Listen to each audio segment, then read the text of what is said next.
Welcome to Weight Loss and Wellness for Real, the podcast where people like you get the practical solutions and support you need to permanently lose the physical and mental weight so you can feel better and live the life you want in the body and mind you want. If you're looking to overcome your stress eating, overeating, binging behaviors, and move to a place of freedom with food and your body, you're in the right place. Hello, everyone, and welcome. I hope you are doing well. I am sitting here very early morning watching the sunrise.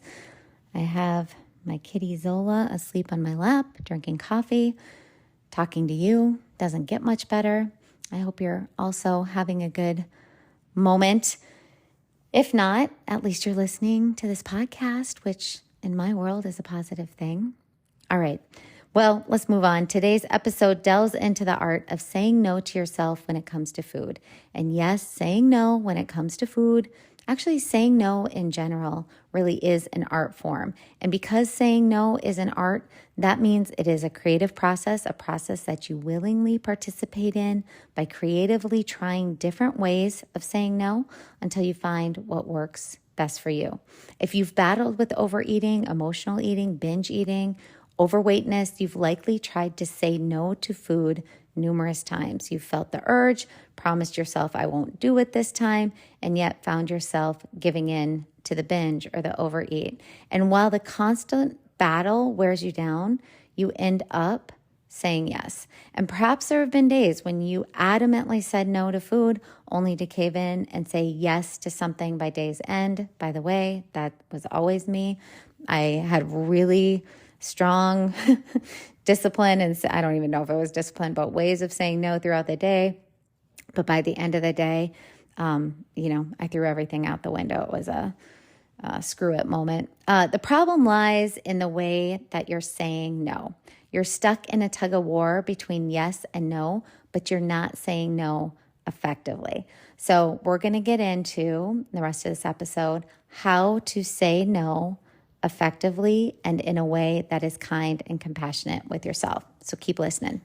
I wanted to tell you about a company I recently used and that you may be interested in using as well. It is called 5 Strands, 5 the number, and then STRANDS, 5 Strands. And it is a test to learn about food intolerances, environmental intolerances, and it can give you lots of really good information on how your body is currently responding to your diet. So it can identify food or environmental intolerances, and then you can kind of temporarily remove these things from your diet and make lifestyle decisions around that in order to reduce inflammation, to feel a bit better. This isn't about allergy testing. This isn't the same if you were to go get allergy testing through blood. This is simply about a different process they use that help to identify not allergies, but simple intolerances to foods that you currently may be eating and things in your environment. And then once you have that knowledge, the idea is you can go into an elimination diet and take all those things out at once. Versus if any of you have done an elimination diet before, when you're trying to figure out what's working for you, what's not, it may be something like you take out all dairy, you have to wait 4 weeks to see how you respond, then you take out another thing, so it's just this really long process of trying to figure those things out. This is just a really quick, simple, easy way to get that information and eliminate all those things at once. And then the idea is you do slowly add them back in once your body, the inflammation has calmed down, your body's ready to respond to them again. So this isn't about eliminating these foods forever and always. It's simply about taking them out for a time period to really optimize your health, maybe even lose some weight, and then slowly adding them back in. And the test is so easy because you just send in some strands of hair, hence the name of the company, 5 Strands. You just send in some hair, you get results back within 5 to 7 days. The other reason I, when asked, agreed to work with this company was because their customer service was so amazing. Any questions you have, anything like that, they are just friendly, very knowledgeable. I just really, really appreciated this to me was like old school customer service.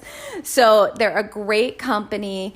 And this sort of testing can just give you that idea of, okay, these are the things I'm going to try to cut out, and we'll see, trying to optimize feeling good, all that sort of stuff. And my own personal thing with this is I was noticing that I was having just some cues and feedback going on from my body with some regular things I had been eating where I had never had those negative cues and feedback before. And so I knew something was going on, and that's why I got into taking this test. And what was really interesting is some things came back that I knew would come back. Like, I've always known dairy. I do not do well with dairy. I know I don't do well with eggs, things like that.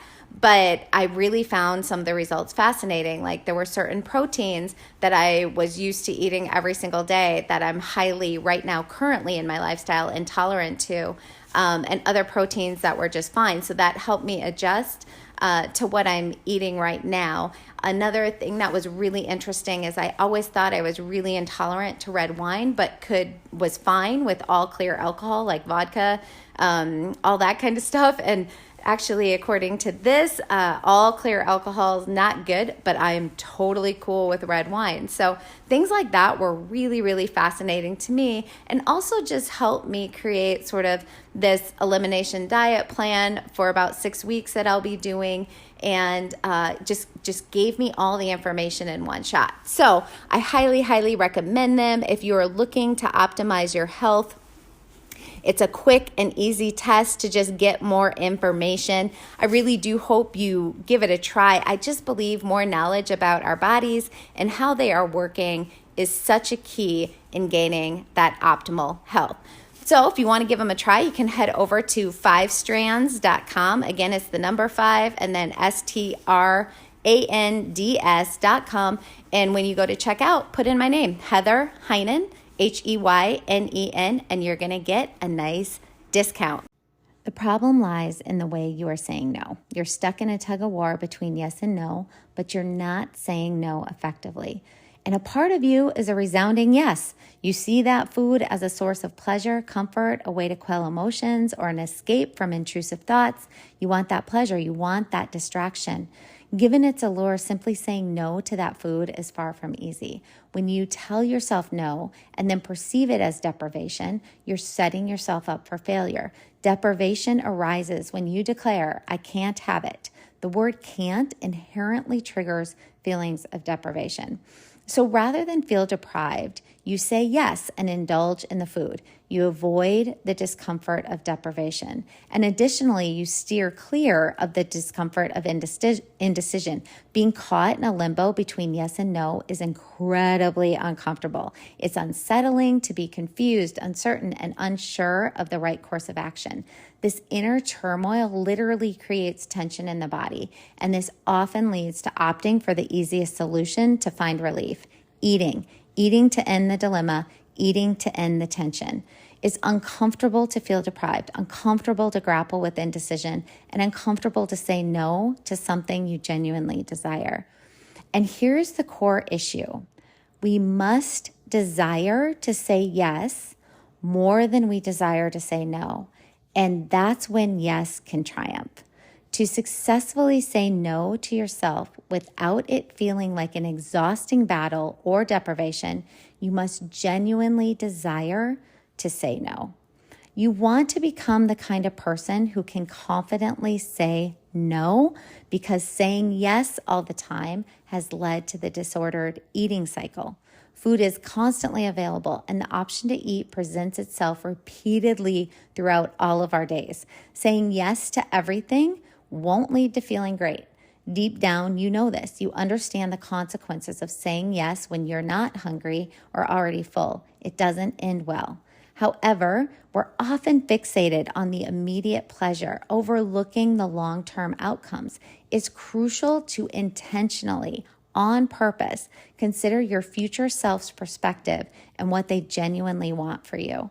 Your future self would not advise you to overindulge in foods that provide momentary joy, knowing that this temporary pleasure will ultimately lead to misery. So to say no effectively, you need to think more like your future self. Also, avoid viewing saying no as a punishment. It doesn't have to be punitive unless you think about it that way, you perceive it that way. Saying no becomes an act of self-love when it aligns with what you truly desire. Let me say that again. Saying no becomes an act of self-love when it aligns with what you truly desire. If you genuinely want to break free from binge eating, from overeating, from emotional eating, and avoid that extra food, the decision to say no becomes clear and free from indecision or deprivation. So here's a really practical tip to help you say no. Articulate the reasons behind your decision. It's not merely saying no, but it's explaining no because. So imagine if someone denied you something you desired, offering only because I said so.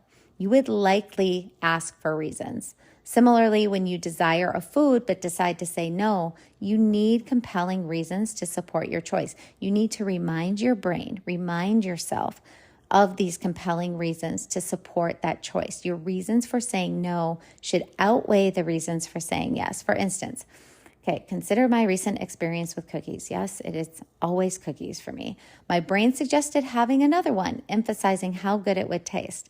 But I had already decided to have just two and really wanted to honor that decision I had made. I knew that having more would leave me with a stomach ache, potentially disrupt my sleep, affecting me the next day. These reasons for saying no held greater importance to me than the transient pleasure of indulging further. And by the way, I've practiced this a lot, so this isn't that hard for me anymore. This stuff still comes up, but I'm able to move through it quickly due to practice. So when saying no, having solid reasons backing your decision is really important. Additionally, understanding that some back and forth in your thoughts may occur, especially when a part of you still finds the food appealing, and this is totally normal. Just be prepared to embrace any discomfort that arises during these moments of competing desires and indecision. Remember, we've talked a lot about embracing discomfort, and this is one of those moments.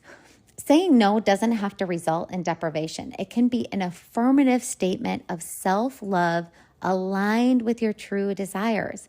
Saying no can be self-care. Saying no can be self-love. Saying no can be showing love to those you are close to.